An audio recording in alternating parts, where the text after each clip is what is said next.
Good morning, students. This is Dipanshi. Today we are going to continue with the chapter Microorganisms, Friend and Foe. So, first we will have to learn what are microorganisms. So, microorganisms are small organisms which are present within our surrounding. Microorganisms ऐसे जो हैं organisms होते हैं जो हमारे चारों तरफ हैं, लेकिन हम उन्हें देख नहीं सकते क्योंकि वो बहुत छोटे हैं. उन्हें देखने के लिए माइक्रोस्कोप चाहिए होता है. ओके, यही चीज़ यहाँ लिखे हुए है कि हम उन्हें अनेक डाई से नहीं देख सकते. Next is microorganisms are classified into 4 major groups: protozoa, bacteria, fungi, algae. वैसे होते तो ये 5 ग्रुप में है. वायरस भी एक माइक्रो ऑर्गेनिज्म है, लेकिन इसे कैटेगरी में नहीं रखा जाता. मतलब वैसा माइक्रो ऑर्गेनिजम्स नहीं है. ये होस्ट की उससे होस्ट ऑर्गेनिज्म की हेल्प से रिप्रोड्यूस करता है.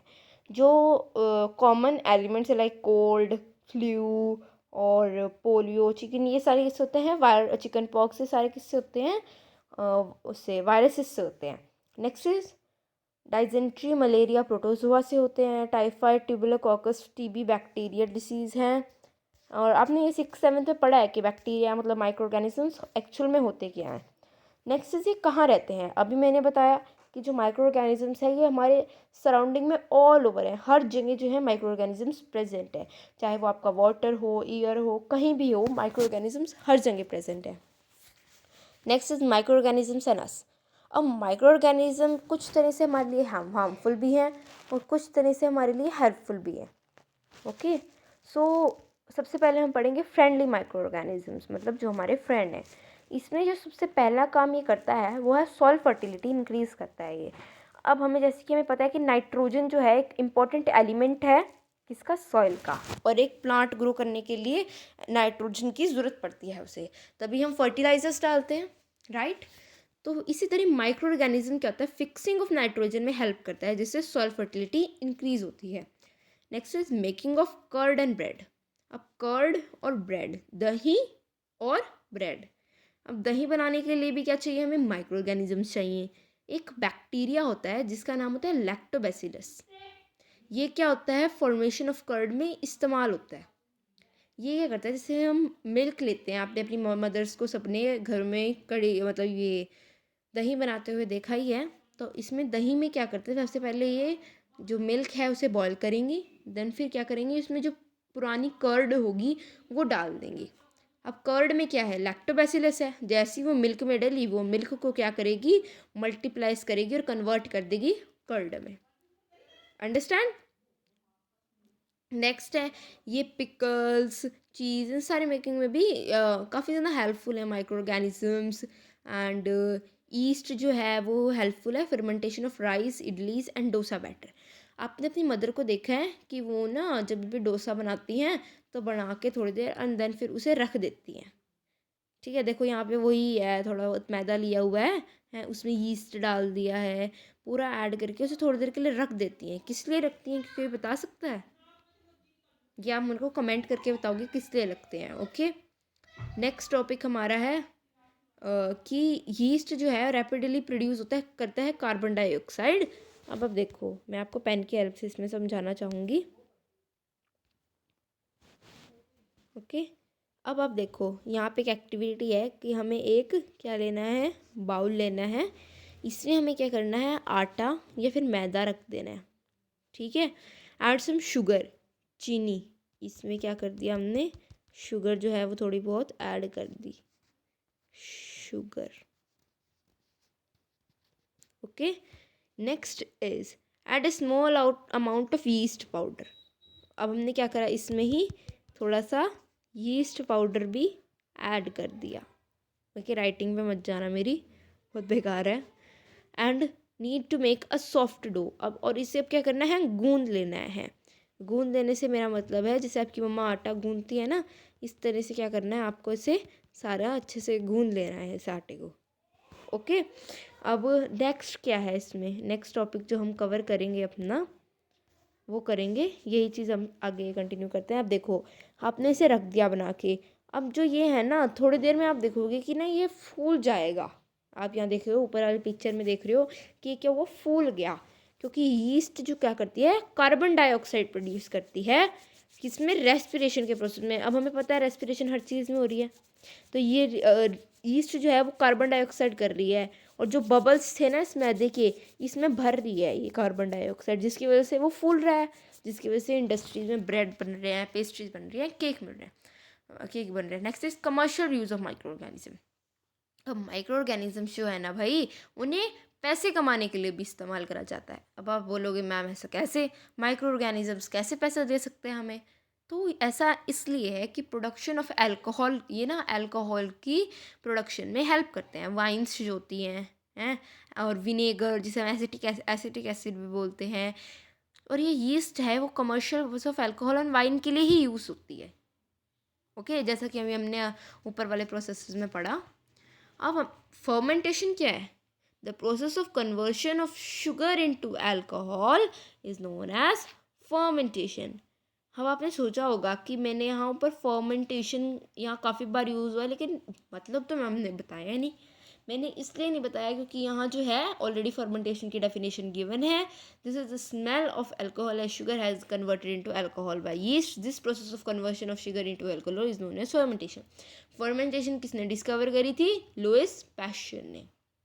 अब medicinal use of micro organisms की तरफ बढ़ेंगे हम। अब जो माइक्रो ऑर्गेनिजम्स होते हैं ना, ये काफ़ी तरह की मेडिसिन बनाने में भी इस्तेमाल होते हैं।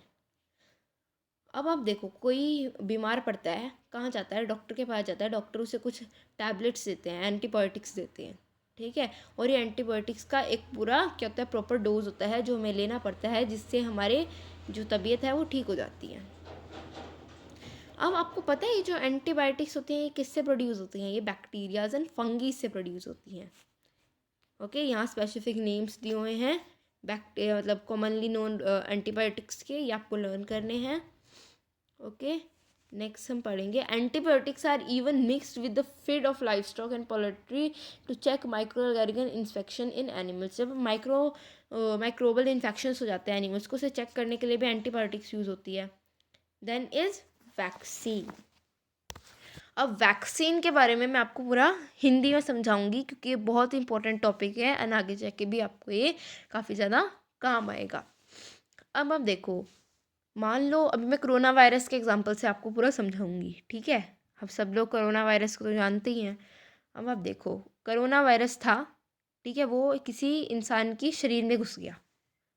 ओके, तो अब क्या किया गया? क्या कोई बता सकता है?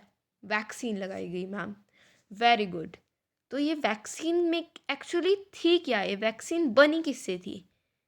तो देखो, माइक्रो ऑर्गेनिजम्स जो होते हैं ना, उनका देखो उस वायरस का छोटा मतलब कम पावरफुल क्या करते हैं ना, जैसे कोरोना वायरस था, कोरोना वायरस की वैक्सीन बनाई, तो उस वैक्सीन में कोरोना वायरस ही डाला, लेकिन कमज़ोर कोरोना वायरस।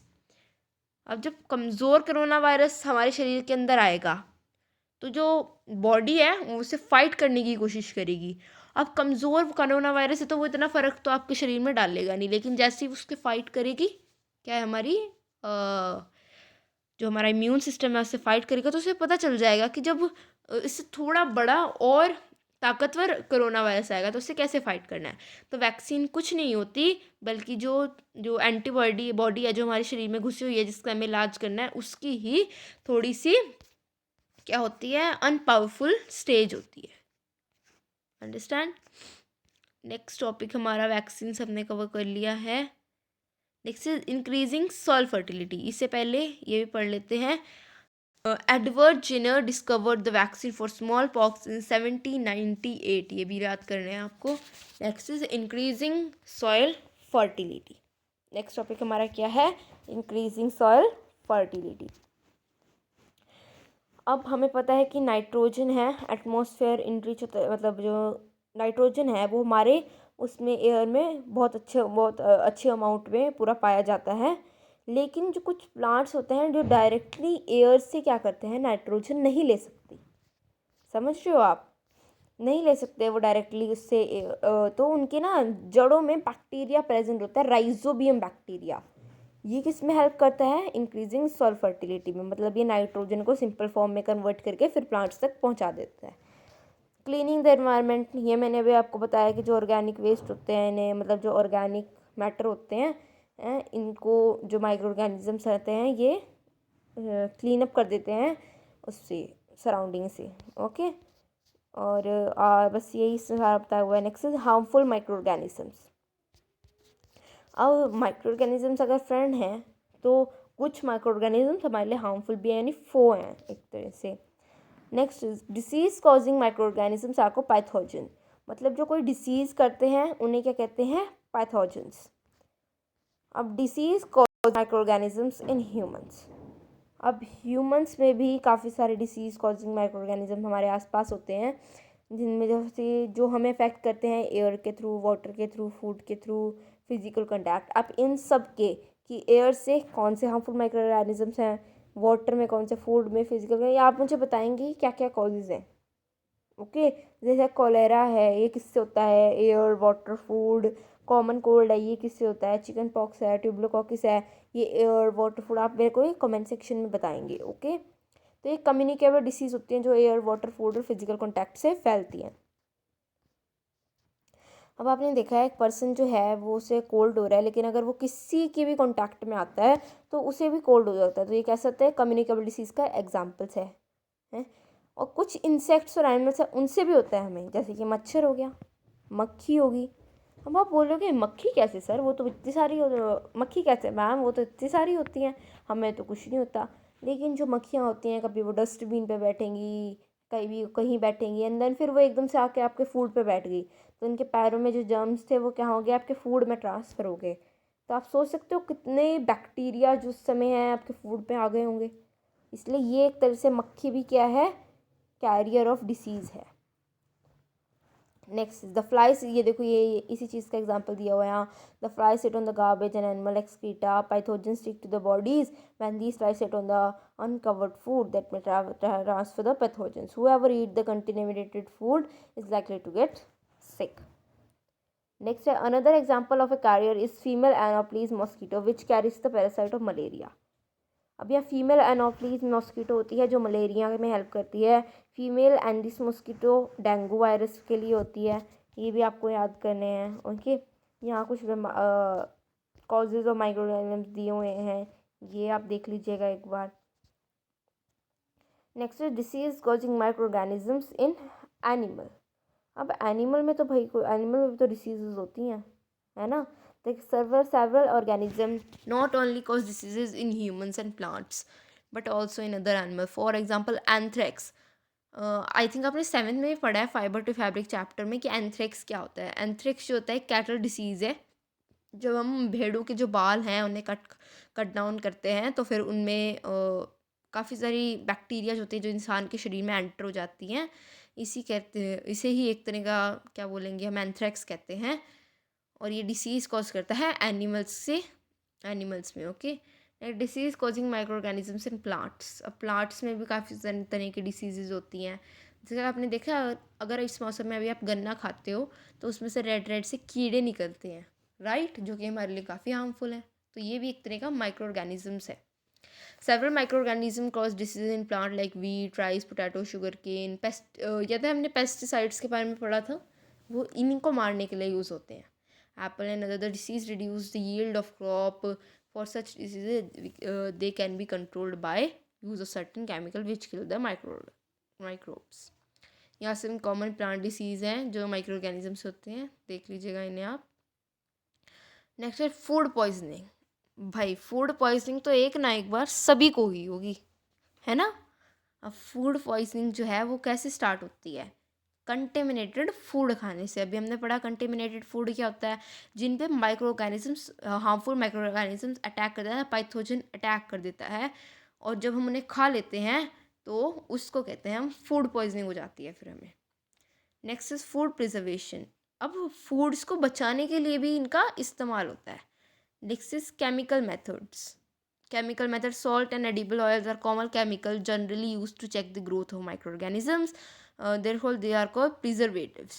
मतलब ये salt और edible जो oils हैं ये क्या करते हैं, एक तरह के प्रिजर्वेटिव हैं, क्योंकि ये ग्रोथ ऑफ माइक्रो ऑर्गेनिजम्स को, मतलब हार्मफुल माइक्रो ऑर्गेनिजम्स की ग्रोथ को चेक करते हैं।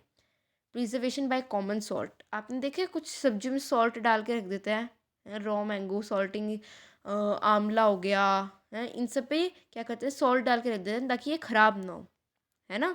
और सॉल्ट क्या है, एक तरह का माइक्रो ऑर्गेनिजम्स है उसमें भी। Preservation by sugar, sugar jams और जैलीज में डलता है, राइट, उन्हें प्रिजर्व करने के लिए।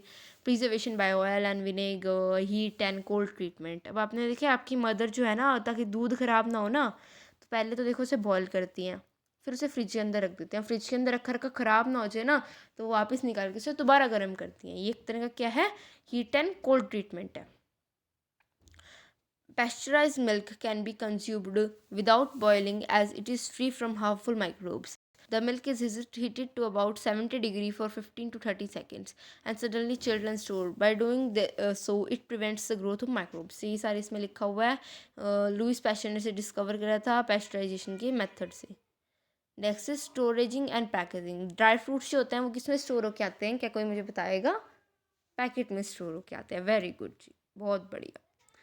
Next is nitrogen fixation. यही मैंने आपको पूरा बताया। राइजोबियम बैक्टीरिया होती है, ये क्या करती है, जड़ों में बैठ जाती है, देन फिर क्या होती है, नाइट्रोजन फिक्स करती है, एंड देन फिर उसे ऊपर लेके जाती है। इसमें पूरे सारे सेम ही प्रोसेस हैं। अब हम पढ़ेंगे नाइट्रोजन साइकिल, जो है हमारा आखिरी टॉपिक। इसके बाद हमारा चैप्टर कंप्लीट होता है। Our atmosphere has 78% nitrogen gas. Nitrogen is one of the essential constituents of all living organisms is a part of protein, chlorophyll, nucleic acid and vitamins. Nitrogen सबके लिए ज़रूरी है। प्रोटीन्स, नाइट्रोजन जो है part है एक तरह से लिविंग ऑर्गेनिजम्स का। Okay, certain bacteria, blue green algae present in the soil fixes the nitrogen from the atmosphere and convert it into compound of nitrogen. यही मैंने बताया, कुछ प्लांट्स डायरेक्टली एयर से नाइट्रोजन नहीं ले पाते, तो उनके जो रूट्स होती हैं उनमें क्या होता है, rhizobium bacteria, blue green algae, ये सब प्रेजेंट होते हैं जो उसे सिंपल फॉर्म में करके देते हैं। ओके, यहाँ नाइट्रोजन साइकिल दी हुई है, आप इसे पढ़ सकते हैं। नेक्स्ट, चलिए ये चैप्टर हमने पूरा आज कवर कर लिया इस वीडियो में। अब हम नेक्स्ट में आपको चैप्टर हम कंटिन्यू करेंगे अपनी नेक्स्ट वीडियो में। तब तक के लिए thank you, bye bye, have a nice day.